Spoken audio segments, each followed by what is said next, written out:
വലിയ ഡിമാൻഡാണ് പൊതുസമൂഹത്തിൽ നിന്ന് ഉയർന്നു വരുന്നത്. ഓരോ പോസ്റ്റുകളെ സംബന്ധിച്ചും, പ്രത്യേകിച്ച് എല്ലാം കീ പോസ്റ്റുകളാണ്, ചെറിയ പോസ്റ്റുകളല്ല. വളരെ ഉത്തരവാദിത്തപ്പെട്ട കീ പോസ്റ്റുകളിൽ വലിയ ഉഡായിപ്പ് നടന്നു എന്നാണ് PSCയെ കുറിച്ച് വരുന്നത്.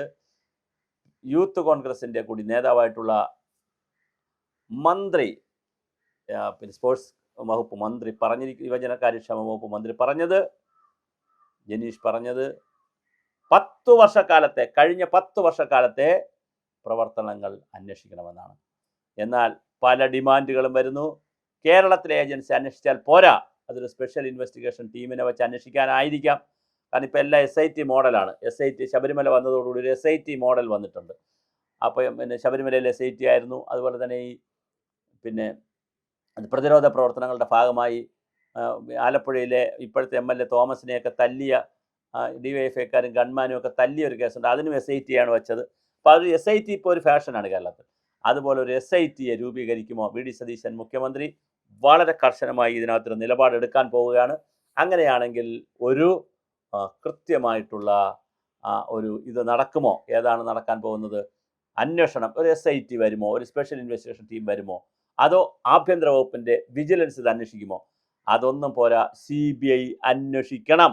LDF തകർത്ത PSCയെ CBI അന്വേഷിച്ചുകൊണ്ടല്ലാതെ ഇത്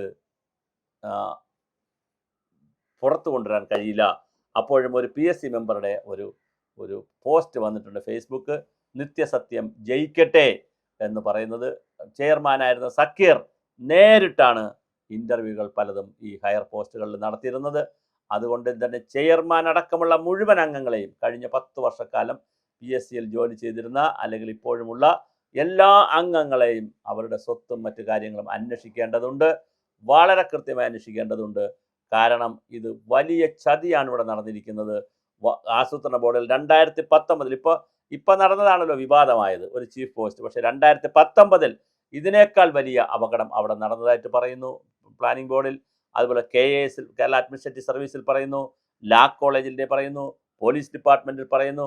അങ്ങനെ കഴിഞ്ഞ 10 വർഷക്കാലം PSC നടത്തിയ എല്ലാ ഉത്തരവുകളിലും ഹയർ പോസ്റ്റുകളിലും ഇൻ്റർവ്യൂ ഉള്ള പോസ്റ്റുകളിലുമൊക്കെ തുടരന്വേഷണം വേണമെന്നും ഇതെല്ലാം ഉഡായിപ്പാണെന്നും ഒരുപാട് പാവപ്പെട്ട വിദ്യാർത്ഥികൾ ഉറക്കമഴിച്ചും അതുപോലെ കഷ്ടപ്പെട്ടും പഠിക്കുന്ന വിദ്യാർത്ഥികൾക്ക്, വലിയ ഉദ്യോഗാർത്ഥികൾക്ക് വലിയ തിരിച്ചടി വരുന്നതാണ് PSCയുടെ ഈ പരിപാടി.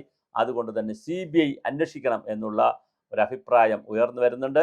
CBI പോലുള്ള ഒരു നാഷണൽ ഏജൻസി അന്വേഷിച്ചാൽ മാത്രമേ ഇതിൻ്റെ ഗ്രാവിറ്റി മനസ്സിലാക്കാൻ കഴിയുകയുള്ളൂ. കാരണം ഇത് CPMൻ്റെയും CPIയുടെയും അംഗങ്ങളാണ് കൂടുതലും ഉള്ളതവർ. പിന്നെ വേറെ ജനതാ പാർട്ടിയുടെ മറ്റൊരു അംഗം ഉണ്ടെന്ന് തോന്നുന്നു. എന്തായാലും ഇടതുപക്ഷത്തിലെ ആളുകളാണ് കൂടുതലും എല്ലാവരും.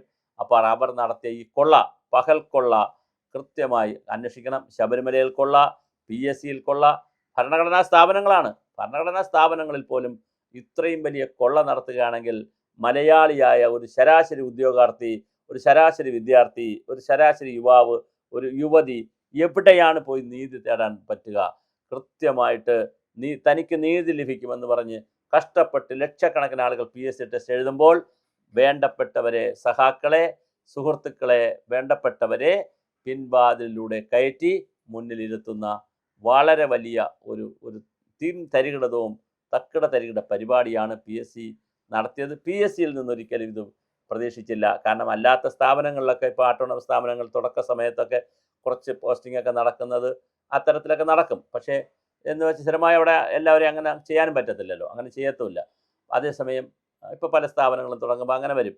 ഇവിടെ PSCയെ സംബന്ധിച്ചിടത്തോളം അങ്ങനെയും പറ്റില്ലല്ലോ.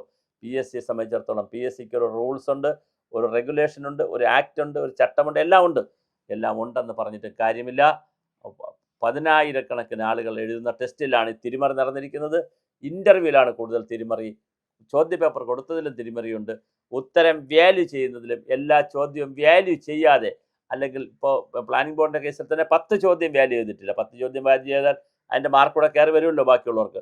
അങ്ങനെ മാർക്ക് ചെയ്യാതെ, നോക്കാതെ ക്വസ്റ്റ്യൻ പേപ്പർ പുറത്തു കൊടുത്ത് കാശ് വാങ്ങി വളരെ വലിയ ഒരുതരം ഗുണ്ടായുസമാണ് അവിടെ PSCയിൽ നടക്കുന്നത്. അതുകൊണ്ട് തന്നെ CBI ഇത് അന്വേഷിക്കേണ്ട കാര്യമുണ്ട്. കേന്ദ്ര ഇൻ്റലിജൻസ് ഏജൻസികളും CBIയും ഒക്കെ ഇത് അന്വേഷിച്ചാൽ മാത്രമേ കൃത്യമായ തെളിവ്, കാര്യം ഇതിനകത്തൊരു സംസ്ഥാനാന്തര ബന്ധങ്ങളുണ്ടോ മറ്റ് സംസ്ഥാനങ്ങളുമായി, കാരണം ഇതിൻ്റെ കോച്ചിങ് സെൻ്ററുകളുണ്ട്, ഒരുപാട് കാര്യങ്ങളുണ്ട്, PSC കോച്ചിങ് സെൻ്ററുകളുണ്ട്, സ്ഥാപനങ്ങളുണ്ട്, ക്വസ്റ്റ്യൻ പേപ്പർ ഇടുന്ന സംവിധാനങ്ങളുണ്ട്, ക്വസ്റ്റ്യൻ ബാങ്ക് ഉണ്ട്, ഒരുപാട്. അതുകൊണ്ട് ഇതൊരു ചെറിയ കുഞ്ഞു കേരളത്തിൽ മാത്രം നിൽക്കുന്നതല്ല, ഇതൊരു വൈഡ് ക്യാൻവാസിൽ പരിശോധിക്കേണ്ട ഒരു വിഷയമാണ്.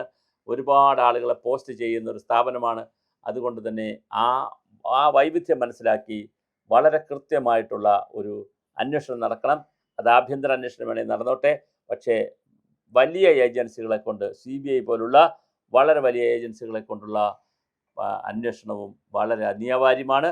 എന്തായാലും കേരളത്തിലെ PSC കഴിഞ്ഞ 10 വർഷക്കാലം നടത്തിയ എല്ലാ ഉത്തരവുകളും, പബ്ലിഷ് ചെയ്ത എല്ലാ ലിസ്റ്റുകളും ഒന്ന് പുനർവായിക്കുന്നതും പുനഃപരിശോധിക്കുന്നതും നന്നായിരിക്കും. അല്ലെങ്കിൽ ഈ പറഞ്ഞ പോലെ വിജിലൻസോ SITയോ പിന്നെ നമ്മുടെ CBIയോ ഉള്ള ഏതെങ്കിലും ഒരു ഏജൻസി വന്നാൽ കാര്യങ്ങൾ കൂടുതൽ വഷളാകും. എന്തായാലും SIT ആണോ, വിജിലൻസ് ആണോ, CBI ആണോ എന്ന് നമുക്ക് കാത്തിരുന്നു കാണാം.